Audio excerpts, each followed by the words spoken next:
గురూజీ 72 గంటల్లోనే ఫోన్లోని అద్భుతమైన జ్యోతిష్య పరిష్కారం చూపిస్తారు. నమ్మండి, నమ్మకపోండి, ఇది నిజం. శ్మశాన కాళి రుద్ర చౌడీదేవి ఆరాధకులు నంబర్ 1 వశీకరణ స్పెషలిస్ట్ గురూజీ.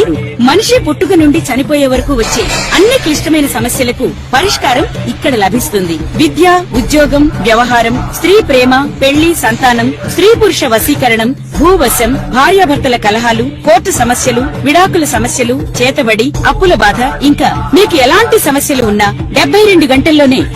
నమస్తే, శ్రీ మాతృ నమః, శ్రీ కృష్ణాయ నమః. భక్తి ప్రేక్షకులకు స్వాగతం. జూలై 16, 2026 నుంచి మనకి మళ్ళా ఆగస్టు 17వ తారీఖు వరకు గురు ఆదిత్య యోగం అనేది ఏర్పడబోతోంది. అయితే ఈ గురు ఆదిత్య యోగం ఏంటి అంటే కనుక అత్యద్భుతమైన 2 గ్రహాలు కలవడం అన్నమాట. అయితే ఇది జూలై 16, 2026 రాత్రి 11:44 సూర్యుడు కర్కాటక రాశిలోకి ప్రవేశం చేస్తున్నాడు. మళ్ళా ముగింపు మనకి ఎప్పుడు అంటే 17 ఆగస్టున సూర్యుడు కర్కాటకంలో అంతవరకు ఉంటాడు. కాబట్టి ఈ సమయాన్ని గురు ఆదిత్య యోగం కింద మనము చెప్పుకుంటాం. జ్యోతిష శాస్త్రంలో ఇది ఒక అద్భుతమైన యోగం లాంటిది. అయితే ఈ సమయంలో కర్కాటక రాశిలో ఉచ్చ స్థితిలో ఉన్నటువంటి గురుగ్రహము సూర్యుడితో సంయోగం చెందడం వల్ల విశేషమైన శక్తి, ప్రభావము, యోగాలు అన్నీ కలిగేందుకు అవకాశాలు ఉంటాయి. అయితే మరి ఈ గురు ఆదిత్య యోగము చాలా అరుదైనటువంటిది, అద్భుతమైనటువంటిది, మహిమాన్వితమైనటువంటిది. సకల యోగాలు ఇక్కడి నుంచి మనకి ప్రారంభమవుతాయి. అయితే మరి ఈ గురు ఆదిత్య యోగం మనకి ఎలా ఉంటుంది అంటే దీని దేశ కాలమాన పరిస్థితులను బట్టి ఒక మనుషులకైనా కాదు, దేశంలో దేశానికి ఆర్థికంగాను, న్యాయపరంగాను, రాజకీయ, వ్యవసాయ, వ్యాపార, ఐటీ, విద్యా రంగాల మీద కూడా ఈ యొక్క ప్రభావము పడేందుకు అవకాశాలు ఉన్నాయి. అయితే మరి ఈ యొక్క గ్రహస్థితులు, ఫలితాలు మనకి మేషాది ద్వాదశ రాశుల వారికి ఎలా ఉండబోతోంది అనే అంశంలో మనం మొదటగా ఈ గ్రహస్థితులు, ఈ గురు ఆదిత్య సంయోగంలో, ఈ యోగంలో జ్యోతిష శాస్త్రంలో మనకి గురువు శాస్త్రము, జ్ఞానము, సంతానము, దైవానుగ్రహము, ధర్మానికి సంబంధించిన కారకుడు. అయితే మరి సూర్యుడు ఏమిస్తాడు? అధికారము, ఆత్మబలము, నాయకత్వ లక్షణాలు, రాజసత్వానికి సూచన. 2 అద్భుతమైన గ్రహాల కలయిక. అయితే ఈ ఇద్దరు ఒకే రాశిలో కలిసినప్పుడు ఆ వ్యక్తికి విపరీతమైనటువంటి రాజయోగము, గౌరవము, పదవులు, ఆర్థికాభివృద్ధి, ఆ వ్యక్తిలో ఆత్మవిశ్వాసము, మంచి నిర్ణయ శక్తులు, ఇలాంటివన్నీ కలిగేందుకు అవకాశం ఉంటుందని మనకి జ్యోతిష శాస్త్రంలో చెప్పబడింది. అయితే ఈసారి గురువు కర్కాటకంలో ఉచ్చ స్థితిలో ఉన్నాడు. అది కూడా బలమైన స్థితిలో ఉండడం మూలంగా ఈ యోగం యొక్క ప్రభావము మరింత బలంగా ఉండేందుకు అవకాశాలు ఉన్నాయి. అయితే జ్యోతిష సంప్రదాయ ప్రకారము ఈ వ్యక్తిగతంగా ఎవరైతే జాతకుడు ఉంటాడో ఆ జాతకుడికి ఆ యొక్క దశ, భుక్తి, లగ్నము, ఇతర అంశాల మీద కూడా వీటి యొక్క ప్రభావం అనేది కనబడుతూ ఉంటుంది. అయితే మరి దేశ పరిస్థితులు ఎలా ఉండబోతున్నాయి అంటే విద్య, పరిశోధన, సాంకేతిక రంగాల్లో పురోగతి కనిపించే అవకాశం కనబడుతోంది. ప్రభుత్వ నిర్ణయాలు ప్రజాహితానికి సరిపడట్టుగా ప్రజల హితం కోరినటువంటి అంశాల మీద దృష్టి పెట్టడం జరుగుతుంది. ఇంకా రియల్ ఎస్టేటు, నిర్మాణ రంగము, విద్య, ఆరోగ్యము, ఈ అంశాలకు సంబంధించిన వాటికి కొంత ఇబ్బందికరమైన సూచనలు గోచరిస్తున్నాయి. మరి వ్యవసాయదారులకు చూసుకున్నట్టయితే కనుక వర్షాల మీద ఆధారపడేటటువంటి కొన్ని ప్రాంతాల్లో చక్కని పంటలు పండుతాయి. బంగారంలా ఉండబోతుంది. రైతులకు మంచి ఊతంలాగా ఉంటుంది. అయితే మరి ధార్మిక కార్యక్రమాలు, దేవాలయాల్లో పూజలు, గురు పూజలు, ప్రజలలో భక్తి అనేది కొంచెం ఎక్కువయ్యే సూచనలు కనబడుతున్నాయి. అయితే ఈ యొక్క ప్రభావాలు ఒక కర్కాటక రాశి వారికైనా లేదా అంటే 12 రాశుల వారికి ఎలా ఉండబోతోంది అనే అంశంలో ముందుగా మేషరాశి వారికి చూసుకున్నట్టయితే కనుక తదుపరి రాశి కుంభరాశి. ఈ గురు ఆదిత్య యోగంలో కుంభరాశి వారి యొక్క గ్రహస్థితిలో వీరికి 6వ స్థానంలో ఈ ప్రభావం చూపిస్తోంది. ఇది శత్రువులు, రుణాలు, ఆరోగ్యము, పోటీలు, ఉద్యోగము, కష్టాలను జయించే శక్తి ఈ సంబంధించినటువంటి స్థానం ఇది. అయితే ఈ సమయంలో గురువు సమస్యలకు పరిష్కార మార్గాల్ని చూపించడంతో పాటు సూర్యుడు ధైర్యము, పోరాట శక్తిని ఇస్తున్నాడు. అయితే మరి ప్రధాన ఫలితాలు కుంభరాశి వారికి ఎలా ఉండబోతున్నాయంటే, పోటీల్లో ఏదైనా సరే విద్యార్థులు కానీ ఎవరైనా సరే నిత్యకృత్యంలో పోటీల్లో ఉండేటప్పుడు సక్సెస్ సాధించే అవకాశము ఈ పీరియడ్లో కలుగుతుంది. శత్రువుల మీద ఆధిపత్యం పొందుతారు. దీంతోపాటు సమస్యలకు కొన్ని దీర్ఘకాలిక సమస్యలకు పరిష్కార మార్గం కనబడడంతో పాటు ఉద్యోగస్తులకు స్థిరమయ్యే అవకాశం ఎక్కువ కనబడుతోంది.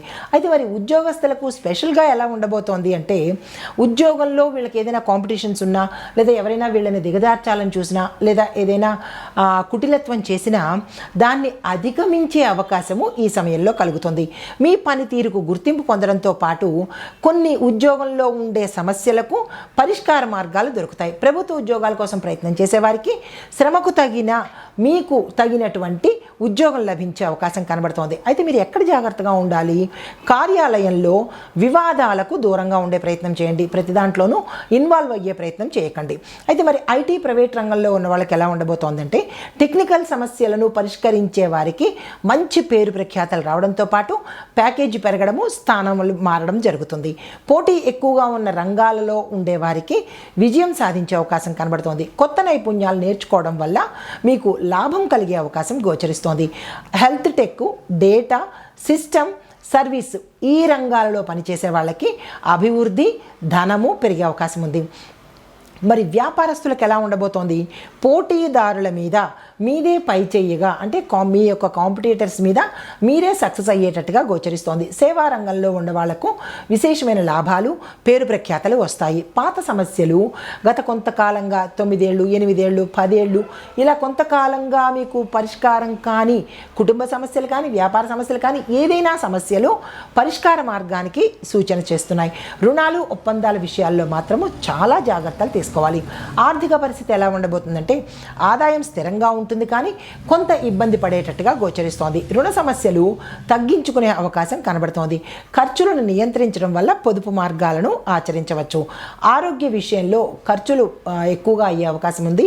హాస్పిటల్ అవ్వడం కానీ, ప్రమాదాలు జరగడం కానీ, లేదా యాక్సిడెంట్స్ జరగడం కానీ ఇలాంటివి జరిగే అవకాశాలు ఎక్కువ శాతం కనబడుతున్నాయి. ఈ విషయంలో జాగ్రత్తలు తీసుకోండి. విద్యార్థులకు పోటీ పరీక్షలకు ఇది అనుకూలమైన సమయము. కష్టపడి చదివే వారికి మాత్రం మంచి ఫలితాలు వచ్చే అవకాశం ఉంది. వైద్యము, న్యాయము, టెక్నికల్, రీసెర్చ్ ఈ 4 రంగాల్లో చదివే విద్యార్థులకు విశేషమైన ప్రతిభా పాఠవాలతో పాటు మంచి అవకాశాలు కూడా వచ్చే అవకాశం కనబడుతోంది. కుటుంబపరంగా చూసుకున్నట్టయితే కనుక కుటుంబ సభ్యుల ఆరోగ్యం మీద కొంచెం శ్రద్ధ పెట్టవలసిన అవసరం ఏర్పడుతుంది. అనారోగ్య సమస్యలు చాలా ఎక్కువ శాతం కనబడుతున్నాయి. మీ బాధ్యతలు పెరిగేందుకు అవకాశాలు ఉన్నాయి. ఓర్పుతో వ్యవహరిస్తే కుటుంబంలో ప్రశాంతత ఉండవచ్చు. అయితే కొంతమందికి ఈ కుంభరాశిలో ఉండేవారికి కొంతమంది వల్ల, అంటే మీ క్రింద సహోద్యోగుల వల్ల కావచ్చు, లేదా మీ వ్యాపారంలో కావచ్చు, మీ కుటుంబంలో కావచ్చు, అన్నోన్ పర్సన్స్ కానీ లేదా రిలేషన్ లేని వ్యక్తుల ద్వారా మీకు ప్రమాద సూచికలు కనబడుతున్నాయి. ఈ విషయంలో జాగ్రత్తలు తీసుకోండి.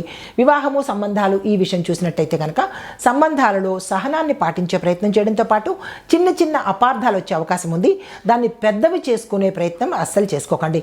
వివాహ ప్రయత్నాల్లో ఆలస్యం ఉన్నప్పటికీ మంచి సంబంధం వచ్చే అవకాశం గోచరిస్తోంది.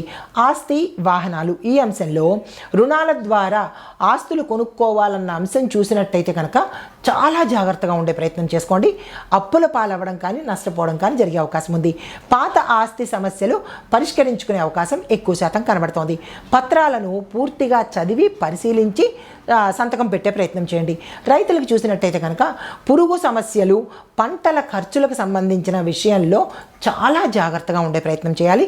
సాంకేతిక వ్యవసాయ పద్ధతులను అవలంబిస్తే లాభాలు వచ్చే అవకాశం ఉంది. రుణాల నిర్వహణ సక్రమంగా చేసుకునే ప్రయత్నం చేయండి. రుణాల కోసం ప్రయత్నం చేస్తే సక్సెస్ అయ్యే అవకాశం ఉంది. రుణ మంజూరు కూడా వచ్చే అవకాశాలు ఉన్నాయి. రాజకీయ రంగంలో చూసుకున్నట్టయితే కనుక కొంత ఇబ్బందికరమైన వాతావరణము, వెన్నుపోటు సమస్యలు, తర్వాత వెన్నుపోటు అంటే ఆరోగ్య ఆరోగ్యం సంబంధించింది కాదు. మీ ప్రత్యర్థులు మిమ్మల్ని ఇబ్బంది పెట్టే సమస్యలు రావచ్చు. ప్రత్యర్థులను మీరు ఎదుర్కొనే శక్తి మీకు లేకపోయి ఉండే అవకాశం కనబడుతోంది. సేవా కార్యక్రమాల ద్వారా మంచి పేరు ప్రఖ్యాతలు పొందుతారు. కానీ ఒక కీలకమైన వ్యక్తి, మీరు బాగా నమ్మిన వ్యక్తి మిమ్మల్ని ఇబ్బంది పెట్టేటట్టుగా గోచరిస్తోంది. ఈ విషయంలో జాగ్రత్తలు తీసుకోండి. విమర్శలు ఎక్కువగా ఎదుర్కోవాల్సిన పరిస్థితి ఏర్పడచ్చు. ఓర్పుతో సహనంతో ఉండండి, కానీ మాట తూలే ప్రయత్నం చేసుకోకండి. కళాకారులు, యూట్యూబ్, మీడియా రంగం వీరిని చూసినట్టయితే సమస్యల మీద అవగాహన కల్పించే కంటెంట్స్ మీద మీకు మంచి పేరు ప్రఖ్యాతలు వచ్చే అవకాశం కనబడుతోంది. విమర్శలు వచ్చినా వాటిని మీరు అవకాశాలుగా మార్చుకునే ప్రయత్నం చేసుకోండి. క్రమశిక్షణతో పనిచేస్తే మాత్రం చక్కని గుర్తింపు వచ్చే అవకాశం ఉంది. మరి ఏ రకంగా జాగ్రత్తలు తీసుకోవాలి? ఆరోగ్యాన్ని నిర్లక్ష్యం చేయకండి. కోపాన్ని కంట్రోల్ చేసే ప్రయత్నం చేసుకోండి. అప్పులు, ఆర్థిక వ్యవహారాల్లో జాగ్రత్తగా వ్యవహరించే ప్రయత్నం చేసుకోండి. పరిహారాలు: ప్రతి ఆదివారము సూర్యుడికి అర్ఘ్యం ఇస్తూ ఎర్రని వస్త్రధారణ చేసుకొని ఎర్రని పువ్వులతో ఎర్రని పండును పూజ చేసి ఎర్రని పండును నివేదన చేసుకోండి. గురువారం రోజు పసుపు, శనగలను దానంగా ఇచ్చి గురు సంబంధిత ఆలయ దర్శనం చేసుకోండి. హనుమంతుడికి ఆరాధన చేయడము, హనుమంతుడి ఆలయ దర్శనం చేసినట్టయితే కనుక కొంత నెగిటివిటీ కానీ లేదా నరదృష్టి కానీ తప్పించుకునే అవకాశం కనబడుతుంది. పేదలకు మందులు సహాయం చేయండి లేదా ఆహారాన్ని దానంగా ఇచ్చుకునే ప్రయత్నం చేసుకోండి. మీకు చెప్పదగినటువంటి మంత్రాలు: ఓం గృణి సూర్యాయ నమః అనే మంత్రము ప్రతి ఆదివారము 108 సార్లు చెప్పుకునే ప్రయత్నం చేయండి. గురు మంత్రము ఓం బృహస్పతియే నమః అనే మంత్రాన్ని 108 సార్లు చెప్పుకునే ప్రయత్నం చేయండి. మరొక మంత్రము కుంభరాశి వాళ్ళకి హనుమంతుణ్ణి తప్పనిసరిగా ఈ గురు ఆదిత్య యోగం ఉన్నంత కాలము డే 1 నుంచి చివరి వరకు హనుమంతుణ్ణి ప్రార్థన చేస్తూ ఉండాలి. ఓం హం హనుమతే నమః అనే మంత్రాన్ని 108 సార్లు మననం చేసుకోవాలి. మీకు కలిసి వచ్చే రంగులు నీలము, పసుపు, బంగారము. శుభవారాలు: గురువారము, ఆదివారము, మంగళవారము. దానాలు చేయవలసినది శనగలు, పసుపు, ఆహారము, మందులు అంటే ఔషధాలు. పేదవారికి మందులను కనుక దానంగా ఇచ్చినట్టయితే కొంత ఉపశమనం కలిగే అవకాశం కనబడుతోంది. ఏది ఏమైనప్పటికీ కుంభరాశి వారు చాలా చాలా జాగ్రత్తగా ఉండాలి ఈ సమయంలో, గురు ఆదిత్య యోగంలో. ఇది గోచార రీత్యా చెప్పబడినటువంటి సూచనలు, సలహాలు. నమస్తే.